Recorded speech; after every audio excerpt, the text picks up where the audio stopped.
Hello students, आज हम बात करेंगे 11th कॉमर्स के सब्जेक्ट अकाउंट्स की। और जिसमें हम जो चैप्टर कर रहे हैं वो चैप्टर है जीएसटी का। हमने प्रीवियस वीडियो में आपके साथ क्वेश्चन नंबर 2 डिस्कस किया था, ठीक है, लेकिन वो इनकम्प्लीट था। हमने वो क्वेश्चन जो ट्रांजेक्शन किए थे 20 डेट तक के किए थे। चलिए अब हम उससे आगे स्टार्ट करते हैं। 25 डेट से हम स्टार्ट करते हैं, तो 25 डेट हम लिखेंगे। 25 डेट से हम अपनी जर्नल एंट्री स्टार्ट करते हैं, जिसमें कहा गया goods distributed as free sample, कि हमने गुड्स डिस्ट्रीब्यूट किए फ्री सैंपल के तौर पर। देखिए मैं आपको एक चीज बता दूं, यदि आप गुड्स फ्री सैंपल के तौर पर डिस्ट्रीब्यूट करते हैं तो ये एक्सपेंसेस एडवर्टीजमेंट एक्सपेंसेस के नाम से जाना जाएगा। किस नाम से जाना जाएगा? और यहाँ पर खर्चा है हमारे लिए, ये खर्चे में हम इनपुट वर्ड्स का यूज करते हैं, लेकिन हम उस इनपुट को रिवर्स कर देंगे। यानी वैसे तो इनपुट डेबिट होता है, लेकिन हम उस इनपुट को क्रेडिट कर देंगे। इतनी बात क्लियर हो गई? तो चलिए मैं इस क्वेश्चन को स्टार्ट करता हूं। तो अब हम क्या करेंगे, हम अपनी 25 डेट पे एंट्री बनाएंगे। तो यदि हम फ्री सैंपल के तौर पर कोई गुड्स डिस्ट्रीब्यूट करते हैं तो वो किस नाम से जाना जाएगा? एडवर्टीजमेंट एक्सपेंसेस के नाम से जाना जाएगा। तो हम एंट्री बनाएंगे एडवर्टीजमेंट एक्सपेंसेस अकाउंट डेबिट, ठीक है। और हमने क्या डिस्ट्रीब्यूट किया? हमने गुड्स डिस्ट्रीब्यूट किया। क्या डिस्ट्रीब्यूट किया? गुड्स। तो हम लिखेंगे टू परचेस अकाउंट। क्या लिखेंगे? और ये सब चीजें मैंने जर्नल एंट्री में बहुत अच्छे से क्लियर की थी कि यहाँ पर परचेस क्यों लिखते हैं, सब मैंने अपनी वीडियो में एक्सप्लेन किया हुआ है। तो हमारी एंट्री बन गई advertisement expenses account debit to purchase. वैसे तो इनपुट डेबिट होता है, लेकिन हम इस केस में यदि फ्री सैंपल का केस है तो हम इस केस में उसको रिवर्स कर देंगे। तो हम यहाँ एंट्री क्या बनाएंगे? टू इनपुट सीजीएसटी और to input SGST, to input CGST और टू इनपुट एसजीएसटी। इतनी बात क्लियर हो गई? ठीक है, to input CGST, to input SGST. ये हमारी एंट्री बनकर तैयार हो गई। यहां तक उम्मीद है आपके क्लियर हुआ होगा। ठीक, अब हम अमाउंट जो फिल करेंगे वो करेंगे परचेस की साइड से। कहां से? इधर से। कितनी अमाउंट है फ्री सैंपल के तौर वाली? 5000। तो परचेस में तो आपने 5000 रुपीज फिल कर दिए। उसके बाद सीजीएसटी एसजीएसटी का रेट 9% है, तो इस 5000 का 9% 450 और इसका भी 450 और ये आ जाएगा 5900। इतनी बात क्लियर हो गई? तो आपने यहाँ पर क्या किया? Advertisement expenses account debit to purchase, to input CGST और टू इनपुट एसजीएसटी। यहाँ तक कोई दिक्कत? अमाउंट भरी 5000, 9% सीजीएसटी है 450, 9% एसजीएसटी है 450 और टोटल कर दिया 5900। क्लियर? नेक्स्ट ट्रांजेक्शन पर मूव करें। Paid advertisement expenses by cheque. देखो डिफरेंस समझो, यदि फ्री सैंपल है, क्या है? फ्री सैंपल के तौर पर डिस्ट्रीब्यूट किया तो आप इनको रिवर्स कर क्रेडिट करेंगे, लेकिन यदि सिंपल एडवर्टीजमेंट एक्सपेंसेस है तो खर्चा मानकर इनपुट को डेबिट करेंगे। लेकिन फ्री सैंपल का केस होगा तो लिखा तो जाएगा वो एडवर्टीजमेंट एक्सपेंसेस, लेकिन उसे हम रिवर्स कर देंगे। इतनी बात क्लियर हो गई? तो अब हमें क्या दिया गया है? हमें दिया गया है कि paid advertisement expenses by cheque. हमने एडवर्टीजमेंट एक्सपेंसेस पेड करे किसके थ्रू? चेक के थ्रू। तो अब हमारी एंट्री बनेगी यहाँ पर 26 डेट में advertisement expenses account debit, advertisement expenses account debit. इतनी बात क्लियर हो गई? ठीक है जी। साथ में खर्चा है तो इनपुट को क्या कर दूं?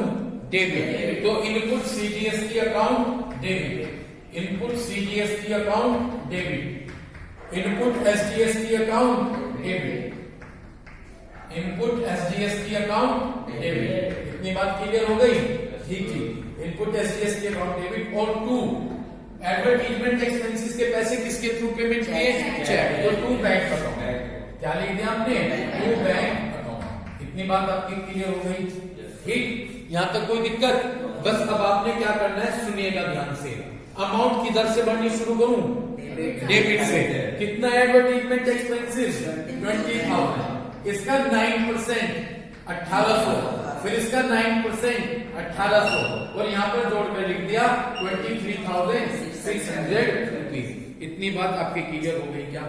ठीक, लास्ट वाला ट्रांजेक्शन चेक करें। लास्ट वाले ट्रांजेक्शन के बारे में क्या कहा जा रहा है? ये कहा जा रहा है कि payment made of balance amount of GST, जो जीएसटी की बैलेंस अमाउंट होगी उसको क्या कर दीजिए? पेमेंट कर दीजिए। ठीक है, अब इसके लिए आप देखिएगा ये सारी एंट्री मेरी हो गई। ठीक, अब क्योंकि ये क्वेश्चन इरेज हो गया, बाकी बचा हुआ अगर आपने कॉपी में किया होगा ठीक है, नहीं मुझे सुनिए मैंने, ठीक है, इसलिए मैंने वो बोर्ड पर रखे रहने दिया था कि उसे इरेज नहीं किया था कि ताकि हम क्वेश्चन करें। अब इरेज हो गया तो कोई बात नहीं, इसे ध्यान से सुनिएगा। अब हमें जीएसटी की बैलेंस अमाउंट का पेमेंट करना है। ठीक, अब हमें ये देखना पड़ेगा, देखो इनपुट का मतलब होता है कि जितना हमने टैक्स पे किया, इनपुट का मतलब जितना जीएसटी हमने, और आउटपुट का मतलब है कितना जीएसटी हमें मिला। जितना पे करा जाता है उसे तो बोलते हैं इनपुट, और जितना मिला होता है उसे पहले जो हमने दिया है उसको आउटपुट से कवर कर लेते हैं। मान लीजिए मैंने इनपुट का मतलब जीएसटी 10,000 रुपए दे रखा है और आउटपुट का मतलब मुझे मिला 15,000। तो पहले मैं क्या करूंगा, देखो एक बार मैं ऑलरेडी समझाता हूं। जीएसटी पेड का मतलब क्या है? इनपुट। ठीक है, मान लीजिए मैंने 10,000 रुपए पे किए हैं जीएसटी के, और जीएसटी मुझे कलेक्ट मिला है, वो होता है आउटपुट। क्या होता है? 15,000 मिले हैं। ठीक है, तो पहले मैं क्या करूंगा, जितने मैंने दिए हैं इनसे कवर करूंगा अपने। कितने दिए थे मैंने? 10 मिले 15, तो पहले मैं अपने 15 मिले हुए में से कितने कवर करूंगा, उसके बाद कितने बचे वो मैं गवर्नमेंट को पे करूंगा। ये सिस्टम है। तो इनपुट का मतलब दिया और आउटपुट का मतलब जितना मिला।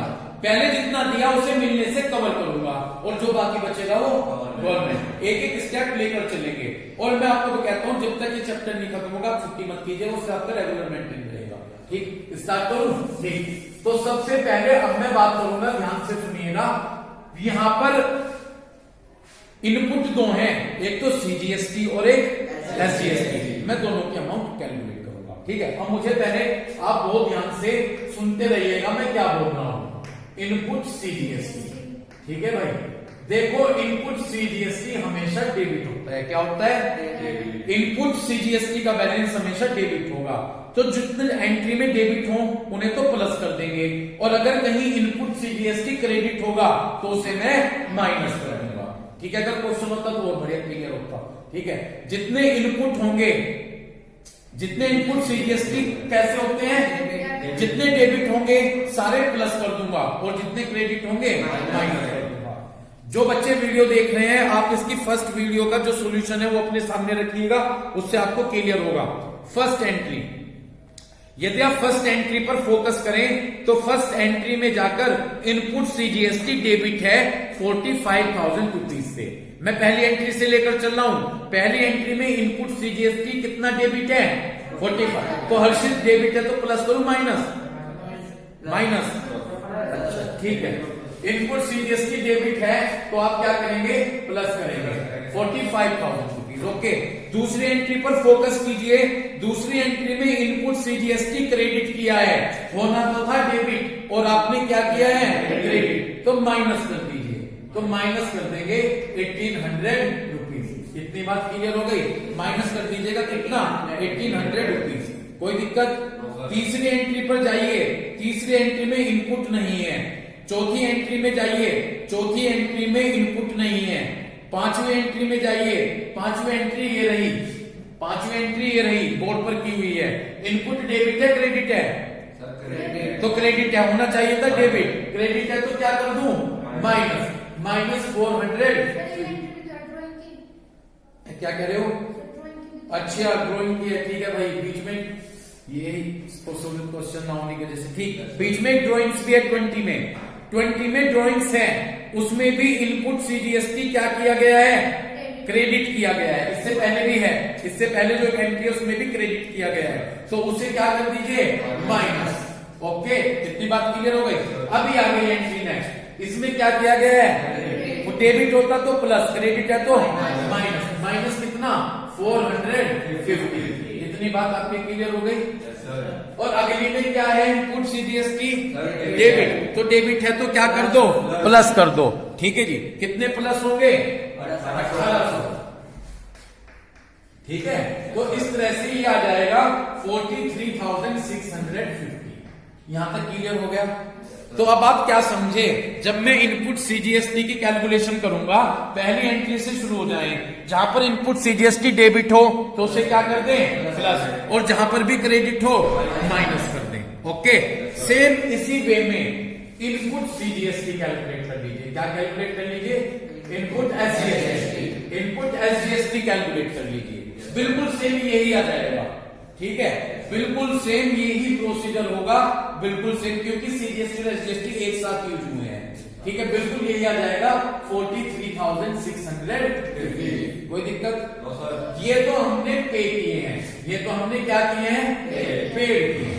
ओके, समझ गए? क्लियर? अब मैं आउटपुट कैलकुलेट करूंगा, ठीक है।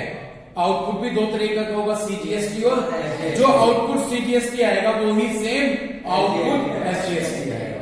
तो मैं अब आउटपुट सीजीएसटी कैलकुलेट करता हूं। आउटपुट सीजीएसटी, आउटपुट सीजीएसटी हमेशा क्रेडिट होता है। क्या होता है? क्रेडिट। वैसे तो नॉर्मल क्रेडिट होगा, लेकिन यदि डेबिट होगा, क्रेडिट होंगे तो प्लस करते रहना और डेबिट होंगे तो माइनस करते रहना। ये हमने कलेक्ट किया है, ये हमने क्या किया है? ये हमें मिला है पहली एंट्री। यदि मैं फर्स्ट एंट्री में देखूं तो फर्स्ट एंट्री में कोई आउटपुट नहीं है। ओके, यदि मैं सेकंड एंट्री में देखूं कोई आउटपुट नहीं है। यदि मैं 10 डेट में जाऊं तो आउटपुट है और आउटपुट को क्रेडिट किया है। क्रेडिट होगा तो हम क्या करेंगे? प्लस करेंगे। तो क्रेडिट है तो हम यहां पर प्लस करेंगे, है ना भाई? क्लियर हो गई बात? क्रेडिट होगा तो प्लस कितना है यहां पर? 72,000। समझ गए? नेक्स्ट 72।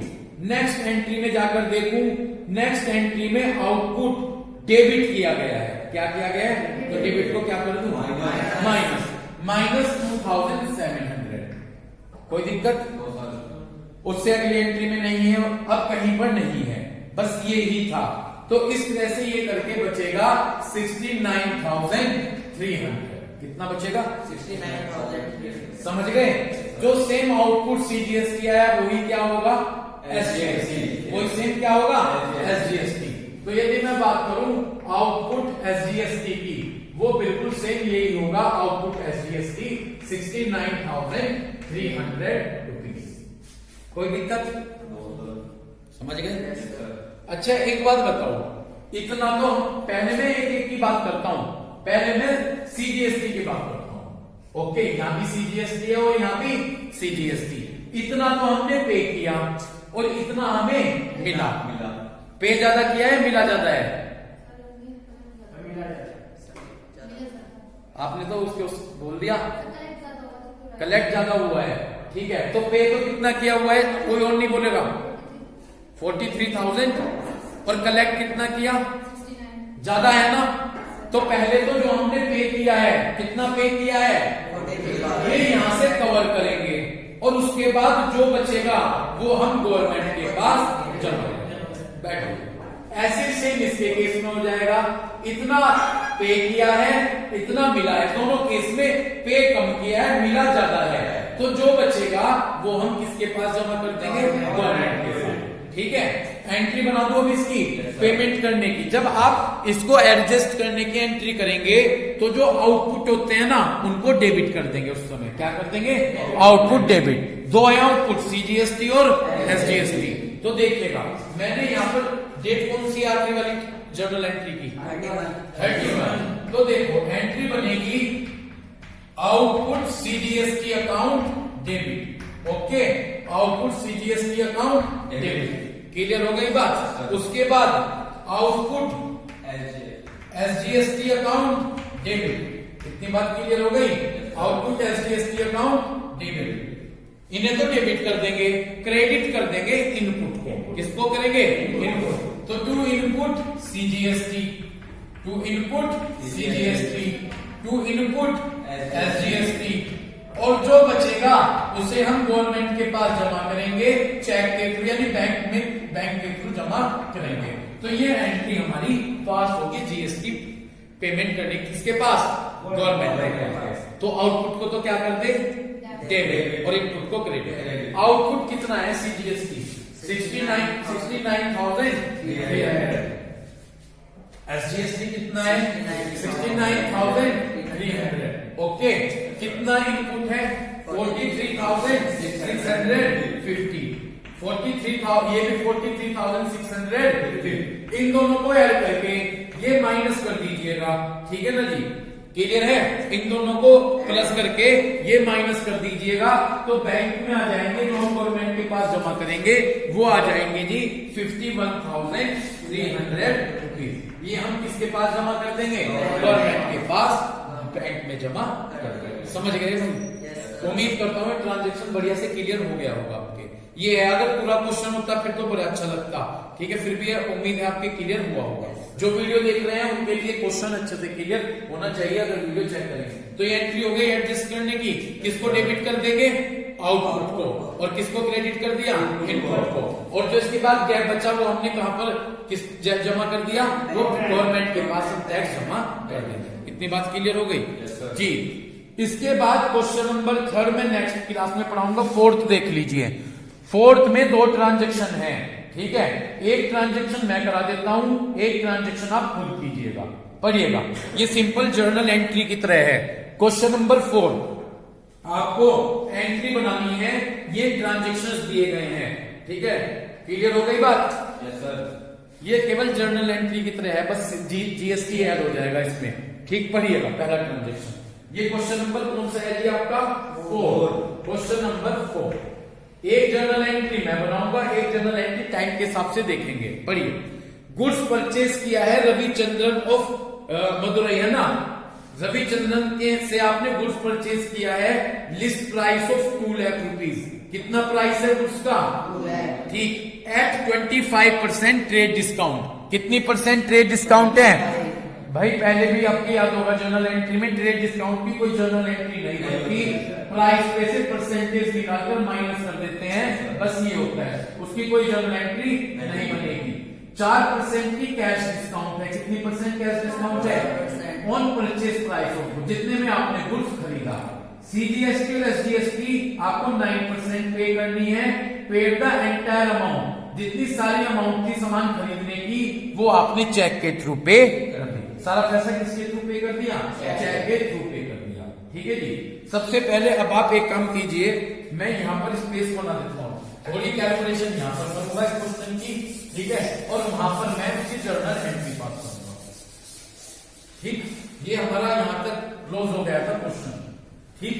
सबसे पहले मैं इस क्वेश्चन की क्या निकाल लेता हूँ? क्वेश्चन नंबर 4 यहाँ पर निकाल देता हूँ, ट्रेड डिस्काउंट निकाल देता हूँ। क्या निकाल देता हूँ? कितने का था वो गुड्स? 2 लाख का। और ट्रेड डिस्काउंट कितनी है? तो 2 लाख का 25% निकाल देता हूँ सबसे पहले मैं। देखिएगा, trade discount equal to 2 lakh multiply 25/100। तो यदि मैं कैलकुलेट करूं, ये मेरी ट्रेड डिस्काउंट आ गई 50,000 रुपीज की। कितनी आ गई? 50,000। कोई दिक्कत? मैंने कहा ट्रेड डिस्काउंट की कोई जर्नल एंट्री, परसेंटेज निकालकर अमाउंट में से माइनस कर दीजिए। तो अब आप ये 2 लाख में से ये 50,000 क्या कर दीजिए? माइनस। तो अब ये माना जाएगा एक्चुअल में जो गुड्स आपने परचेज किया है वो 1,50,000 रुपीज का किया है। इतनी बात क्लियर हो गई? समझ गए? ठीक। तो इस तरह से सबसे पहले हमने ट्रेड डिस्काउंट कैलकुलेट की, 2 लाख का 25% निकाल लिया, 50,000 आए, 2 लाख में से 50,000 माइनस कर दिए, कितने बचे? 1,50,000। ओके। अब एक्चुअल में माना जाएगा कि कितने का गुड्स हमने परचेज किया है? ये माना जाएगा कि 2 लाख का गुड्स परचेज नहीं किया, 1,50,000। ये परचेसिंग प्राइस आ गया आपका। ये क्या आ गया? Purchasing price. कितने का था? ठीक। कितनी परसेंट कैश डिस्काउंट है? इसकी कैश डिस्काउंट निकाल लीजिए 150 का, ठीक। सुनो मेरी बात, मैंने 1,50,000 1,50,000 का गुड्स खरीदा, मुझे 4% की डिस्काउंट मिली। तो ये देख लेता हूं पहले कितनी डिस्काउंट मिली, कैश डिस्काउंट। तो cash discount equal to 1,50,000 multiply कितनी डिस्काउंट है? 4। तो ये 6,000 आ गई, ठीक है जी। कितनी आ गई? 6,000। यानी जब मैंने पैसे दिए तो मैंने 1,50,000 से 6,000 माइनस करके जब पैसे दिए, कितने बचे के? 150 से 6 गए, बिल्कुल। यानी मैंने जो पैसा दिया सामान खरीदने के लिए वो कितना दिया? 1,44,000 रुपीज दिया। चलो जर्नल एंट्री बनाऊं, अब देखिएगा। मैंने गुड्स खरीदा, जब मैं गुड्स खरीद के लेके आ रहा हूं तो मेरे पास क्या आएगा, गुड्स। जो आता है उसे डेबिट करते हैं, लेकिन परचेस करते हैं तो गुड्स नहीं लिखते, परचेस लिखते हैं। तो जो गुड्स आया ना उसे डेबिट, गुड्स को डेबिट ना करके परचेस को डेबिट करेंगे। तो मेरी एंट्री बनेगी यहाँ पर परचेस अकाउंट डेबिट। इतनी बात क्लियर हो गई, परचेस अकाउंट डेबिट। अच्छा एक बात, खरीदते हुए इनपुट वर्ड्स यूज होता है। खरीदते हुए किसका यूज करेंगे, सीजीएसटी एसजीएसटी दोनों है, तो दोनों को डेबिट कर देता हूं, ठीक है ना। खरीदते हुए इनपुट को डेबिट करते हैं तो हम क्या entry, purchase account debit, input CGST account debit. समझ में क्या लिएगा entry, input CGST account debit, input SGST account debit, ठीक है जी, इनपुट एसजीएसटी अकाउंट डेबिट। यहां तक कोई दिक्कत, ठीक। पैसा किसके थ्रू दिया, चेक, चेक दिया यानी पैसे बैंक लेगा, गिवर बैंक है तो गिवर को क्रेडिट कर दीजिए टू बैंक अकाउंट। इतनी बात समझ में आ गई। अच्छा, जब मैं कोई सामान खरीद रहा हूं और 6000 रुपए कम दे रहा हूं तो ये मेरे लिए फायदा हो गया, मेरे लिए क्या हो गया, प्रॉफिट। प्रॉफिट को क्रेडिट करेंगे किस नाम से, डिस्काउंट के नाम से। किस नाम से, समझ गए। दोबारा रिपीट करूं तो मैं बात, 6000 रुपए जब मुझे पैसे देने हैं, देने तो थे 150, मैं कितने कम दे के आया, 6000, तो 6000 का मुझे फायदा हो गया। फायदे को क्रेडिट करते हैं, ठीक है। किस नाम से करेंगे, डिस्काउंट के नाम से। तो मैं यहां पर कर देता हूं to discount account, okay, to discount account. ये मेरी एंट्री बनकर तैयार हुई। अब मैं इसकी अमाउंट फिल करूंगा। समझ गए सर। एक बार और जल्दी से क्विक रिवीजन कर लीजिए। सबसे पहले ये क्वेश्चन में एक आ गया था, हमने सामान खरीदा, ठीक है, 2 लाख रुपीस का, कितनी परसेंट ट्रेड डिस्काउंट है, 25%। ट्रेड डिस्काउंट की इसकी कोई जर्नल एंट्री नहीं बनती, जितनी अमाउंट होगी उस पर परसेंटेज निकालकर सीधे निकाल लेते हैं। तो 2 लाख का कितने परसेंट निकाल लिया, 25%। जितनी ट्रेड डिस्काउंट थी कितनी आ गई, 50,000 रुपए, ठीक। 2 लाख में से 50,000 माइनस कर दीजिए, कितने बचे, 150। अब एक्चुअल में ये माना जाएगा कि परचेस कितने की है, कितने की परचेस है, 150 की। ओके, इतनी बात क्लियर हो गई, ठीक है। इस पर इतने की परचेस है, कैश डिस्काउंट कही गई है, कितनी कही गई है कैश डिस्काउंट, कितनी, 4%। तो ये जो 1,50,000 बचा, आपने इसका 4% कैलकुलेट कर लिया। तो जब आपने इसका 4% कैलकुलेट करा, 6,000 रुपीज आ गए। इतनी बात क्लियर हो गई। तो अब ये माना जाएगा कि हमें पे करने थे 1,50,000, लेकिन हमें 6,000 कम पे करने हैं। तो कितने पे करने हैं, 144, ठीक। अब एंट्री बनाई, जब मैंने गुड्स परचेस किया तो मेरे पास गुड्स आ रहा है, गुड्स को डेबिट ना करके परचेस को डेबिट करेंगे। तो मैंने डेबिट कर दिया परचेस अकाउंट डेबिट। खरीदते हुए सीजीएसटी एसजीएसटी इनपुट कहलाते हैं और डेबिट करेंगे। तो input CGST account debit, input SGST account debit to bank और टू डिस्काउंट। इतनी बात क्लियर हो गई। अमाउंट जब किधर से बनेंगे, इधर से, परचेस की तरफ से, ठीक है। देखो परचेस में तो आप कितने लिख दो, जितने की हमने परचेस की, कितने की परचेस की, 150। तो परचेस में तो हमने 1,50,000 रुपीज फिल कर दिए, ओके। कितना सीजीएसटी का रेट है, 9% है, ओके। तो इस 1,50,000 का 9%, 13,500। फिर इस 1,50,000 का 9%, 13,500, ओके। इतनी बात क्लियर हो गई, ठीक है जी। यहां तक कोई दिक्कत हो तो बताइए। उसके बाद डिस्काउंट में कितनी डिस्काउंट आई थी, 6,000। डिस्काउंट में 6,000 फिल कर दीजिए, ओके। और अब क्या करेंगे, इनका टोटल करके ये डिस्काउंट माइनस कर दीजिए। ये आ गए 27, 150 में ये जोड़ेंगे तो 177 आ जाएंगे, 1,77। और कितना माइनस कर दो, 6। तो ये बचेंगे जी 1,71,000। बैंक में ये अमाउंट बचेगी 1,71,000 रुपीज। इतनी बात क्लियर हो गई। यहां पर थोड़ी अमाउंट में प्रॉब्लम है, क्लियर हो गई आपको अमाउंट में, अमाउंट, ठीक, क्लियर है? बस जी, इसका सेकंड पार्ट आप अपने आप से खुद से कीजिएगा, ठीक है? तो आज मैंने क्वेश्चन नंबर 2 और क्वेश्चन नंबर 4 आपको समझाया। 4 का एक पार्ट मैंने कराया, दूसरा पार्ट आप खुद से करेंगे। तो उम्मीद करता हूं कि इस वीडियो को देखकर आप इस कंसेप्ट को क्लियर करेंगे। Thank you.